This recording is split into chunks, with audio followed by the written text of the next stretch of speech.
Hi guys, welcome back. It's New York Court, Pony the Don, whatever you want to call me.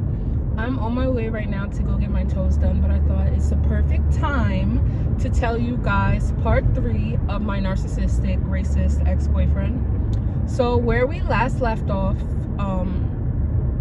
we were in the cab and we were kissing, blah blah blah. So when we finally get to our destination, which was like this theater thing where like independent artists like previewed films, it was actually a lot of fun. Like, we were watching it and we got to vote to see who won, and we also entered a raffle. We entered the raffle, and I wish I still had the picture, but I literally destroyed all of our photographic evidence.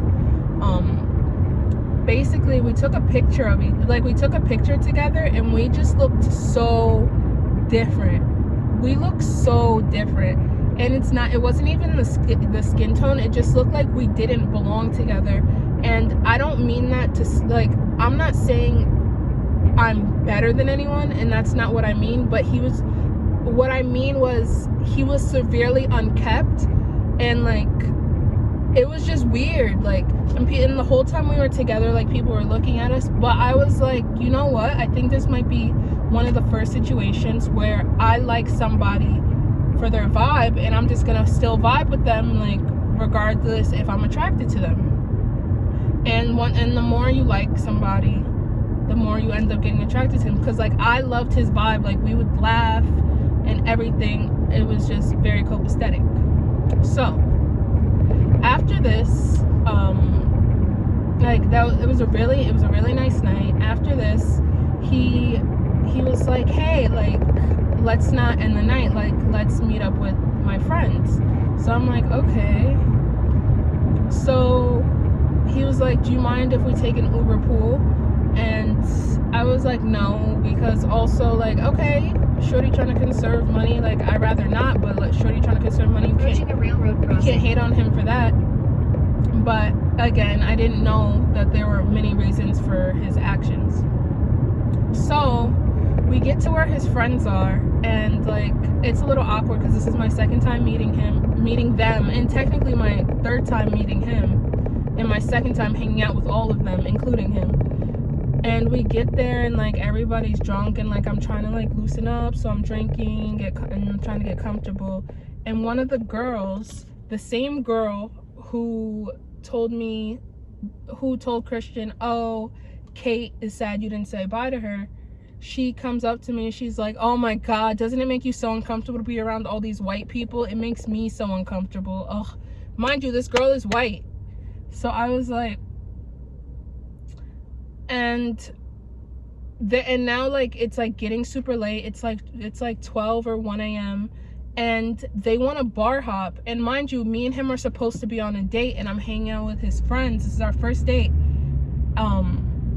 And I'm drunk at this point, and I'm just like thinking, like, I'm just looking at him like, are we on a date or what? So then, like, he gets a little, like, he realizes like his fuck up a little bit, so he takes me down the road, and we go to this restaurant and we get a drink. And we go to this restaurant and we get a drink. So we're drinking and we're laughing. He was like, how about we Uber home? And this is our first date, and he's being super nice. He paid for our drinks all night, which I didn't really drink a lot, but he drank a lot. Every single place that we stopped at, he had at least 3 beers. But like, in total that night I had like 2 drinks, and like, for me, that's good. Like, I'm good off that. Oh, I need to switch lanes. Oh no, I'm good. No, but I should. But yeah, like, I'm good off that. So I had parked at his house, and by the time I got to his house, like, I'm very drunk, and he's like, hey, like, I know you're really drunk, like if you want, you can sleep over. I promise, like, I won't try anything, like, blah blah blah. So I'm like, yeah, I don't give a fuck.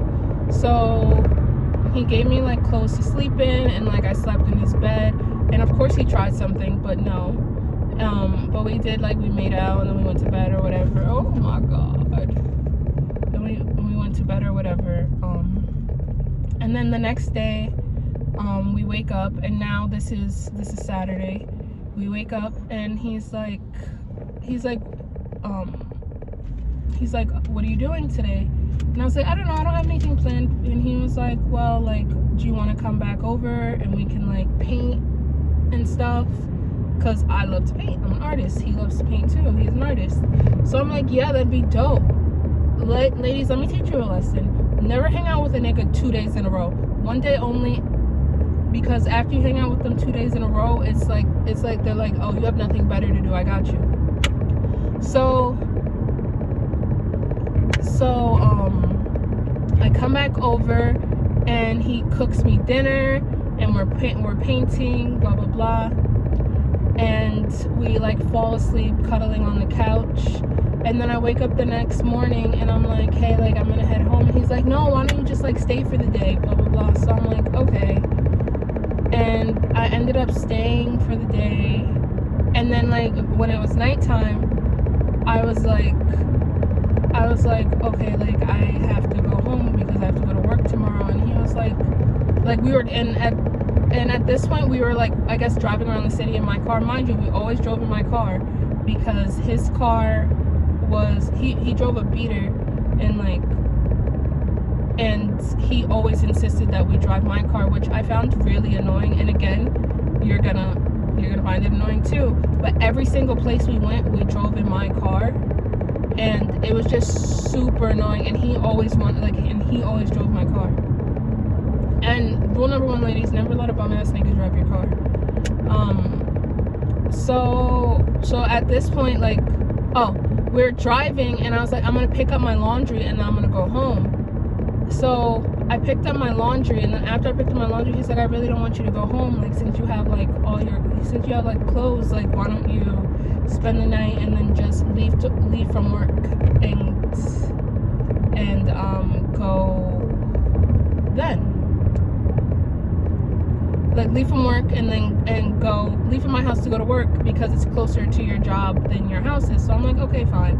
So that night we ended up doing something, and then in the morning we ended up doing something again. And he was like, all right, I'm gonna get in the shower, blah blah blah. He gets out of the shower, and you know what he says to me? Turn left on North Peachtree Parkway. You know what he says to me when he gets out the shower? He says, you know, I think we're moving too fast and we need to slow down. Like, this is kind of a lot for me. This is all just too much. So I looked at him and I was like, nigga, what? Because first off, I was just vibing. Like we were just catching a vibe. So, and first off, like, and then after that, in my head, I'm like, let me turn this off. And then in my head, I'm like, this bum ass nigga's trying to play me. So I was like, cool. And I pack my shit and I go to work. And then while I'm at work, I text him. I'm like, listen, you bum ass nigga. I don't call him that, but I'm like, listen, you bum bitch. Like, don't play with me. Like, fuck you. Nobody was trying to fuck with you on that level. Like, you're an asshole for saying that right after we did something. We didn't do something, but we did something. Right, like, anyway, we're not gonna get into that. Like, you're an asshole for that, blah blah blah. And I was like, fuck you, dirty bitch. Okay, and right here, I would like you guys to comment down below if I went a little too hard. My sister said you shouldn't talk to people like that no matter what. Like, he was fucked up, but you shouldn't talk to people like that. But I stood on that. So then he starts blowing out my phone and he's leaving me voicemails. And he's like, I didn't mean it like that. I still want to talk to you. I really like you. I still want to talk to you. And I'm like, you just tried to play on my top. Like, and he's like, no, I still really like you. Like, how about, like, we talk? We need to talk about this. And this is one of our several talks. So after this, Jake lets me know that he told Michael about, like, our disagreement and, like, in detail, and that Michael thinks that he should stop talking to me. And in my head, I'm like, you bum ass 30-something-year-olds, get off my dick. Like, why are you, what? And why are you telling him? And why does he have like a leg to stand on in this? Bro, when I tell you, Michael starts blowing dick. Like after this, like he's an ass. Bro, when I tell you he gets overly involved in our relationship, it gets crazy. So at this point, me and Michael are officially beefing, and me and Jake have decided to continue our relationship. And when I tell you me and Michael are beefing, we're beefing bad. And that I will tell you guys that part in part 4. I'm about to go get my nails done later.